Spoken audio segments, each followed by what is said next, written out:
ಅಂಶಗಳು. ಗೌರಿಬಿದನೂರು ಸಾಹಿತ್ಯ ಸದನದಲ್ಲಿ ಯೋಗ ಶಿಬಿರದ ಅಬ್ಬರ. ಕನ್ನಡ ಸಾಹಿತ್ಯ ಪರಿಷತ್ತಿನ ವತಿಯಿಂದ ವಿಶೇಷ ಕಾರ್ಯಕ್ರಮ.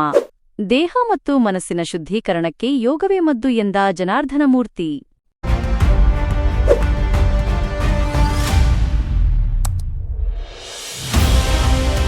ಭಾಷೆ ಮನಸ್ಸನ್ನು ತಿದ್ದಿದರೆ ಯೋಗ ದೇಹವನ್ನು ಶುದ್ಧೀಕರಿಸುತ್ತದೆ. ಗೌರಿಬಿದನೂರಿನ ಸಾಹಿತ್ಯ ಸದನದಲ್ಲಿ ಇಂದು ಯೋಗ ಮತ್ತು ಸಾಹಿತ್ಯದ ಅಪೂರ್ವ ಸಂಗಮ ಕಂಡುಬಂತು. ನಗರದ ಕಸಾಪ ವತಿಯಿಂದ ಹಮ್ಮಿಕೊಳ್ಳಲಾಗಿದ್ದ ಯೋಗ ಶಿಬಿರದ ಸಂಪೂರ್ಣ ಮಾಹಿತಿ ಇಲ್ಲಿದೆ.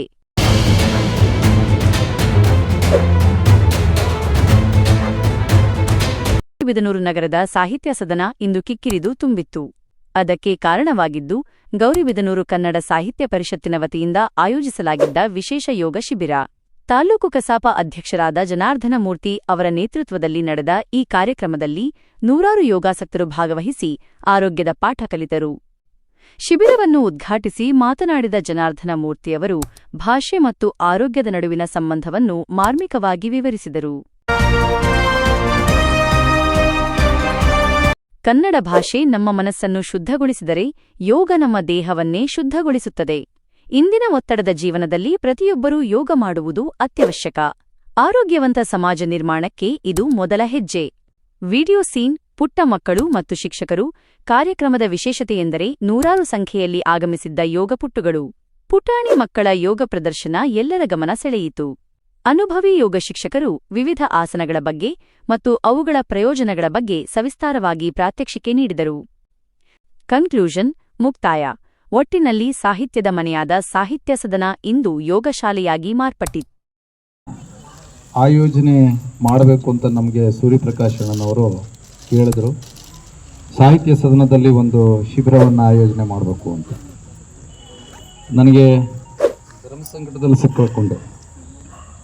ಏಕೆಂದರೆ ಕನ್ನಡ ಸಾಹಿತ್ಯ ಸದನ ಕನ್ನಡ ಸಾಹಿತ್ಯದ ಕೆಲಸಗಳಿಗೆ ಮಾತ್ರ ಸೀಮಿತವಾಗಿ ಇರತಕ್ಕಂಥ ಸದನ. ಅದನ್ನು ಈಗ ಯೋಗ ತರಬೇತಿ ಶಿಬಿರಕ್ಕೆ ಕೊಟ್ಟರೆ ನನ್ನ ಮೇಲೆ ಟೀಕೆಗಳು ಬರ್ತಾವಲ್ಲ ಅಂತಂದು. ಆದರೂ ಯೋಗ ಶಿಕ್ಷಣ ಎಷ್ಟು ಅಮೂಲ್ಯವಾದ್ದು, ಎಷ್ಟು ಅಗತ್ಯವಾದ್ದು ಅಂತ ನನಗೂ ಗೊತ್ತಿತ್ತು. ನಮ್ಮ ಎಲ್ಲ ಸಾಹಿತ್ಯ ಪರಿಷತ್ತಿನ ಪದಾಧಿಕಾರಿಗಳನ್ನು ಕರೆದು ಅವರಿಗೆ ಕನ್ವಿನ್ಸ್ ಮಾಡಿ ಈ ಒಂದು ಸಾಹಿತ್ಯ ಸದನದ ಉದ್ಘಾಟನೆಯಾದ ಮೇಲೆ ಪ್ರಪ್ರಥಮವಾಗಿ ಯಾವುದಾದ್ರೂ ಕೆಲಸಕ್ಕೆ ಕಾರ್ಯಕ್ಕೆ ನಾವು ಕೊಟ್ಟಿದ್ದೀವಿ ಅಂದರೆ ಅದು ನಮ್ಮ ಯೋಗ ಶಿಕ್ಷಣ ಶಿಬಿರಕ್ಕೆ ಕೊಟ್ಟಿರ್ತಕ್ಕಂಥದ್ದು ಅನ್ನುವ ಹೆಮ್ಮೆ ನಮ್ಮಲ್ಲೆಲ್ಲ ಇದೆ.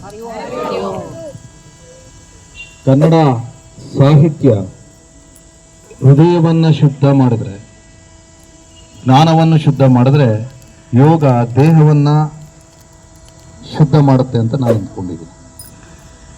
ಸಾಹಿತ್ಯ ಹೃದಯಗಳನ್ನು ಬೆಸೆದ್ರೆ, ಜ್ಞಾನವನ್ನು ಬೆಳೆಸಿದ್ರೆ ಯೋಗ ಅನ್ನೋದು ಮನುಷ್ಯನ